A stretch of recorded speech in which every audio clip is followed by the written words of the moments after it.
right leg down, 3 left leg down. అందరూ ఒకేసారి చేయాలి. చేతులు ఇక్కడే. 4 body down, వజ్రాసన. చేతులు చిన్ముద్ర, knees పై ఉండాలి. రాత్రి వజ్రాసనం కూర్చున్నారా? కూర్చోని వాళ్ళు ఇవాళ మళ్ళీ మొదలు పెట్టండి. భోజనానంతరం ఒకే ఒక్క ఆసన చేయొచ్చు కదా. ఏమిటది? సో వజ్రాసనాన్ని భోజనానంతరం కూర్చోవాలి. పొద్దున చేయాలి, సాయంత్రం రాత్రి కూడా చేయాలి. Now first asana for today Shashankasana. పేరేమిటి? వజ్రాసనంలో కూర్చొని చేసే ఫస్ట్ ఆసనాన్ని శశాంకాసన అంటారు.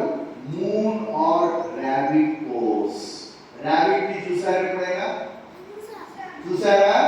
రాబిట్ కానీ మూన్ పోజ్ కానీ అంటారు. ఎలా చేయాలి?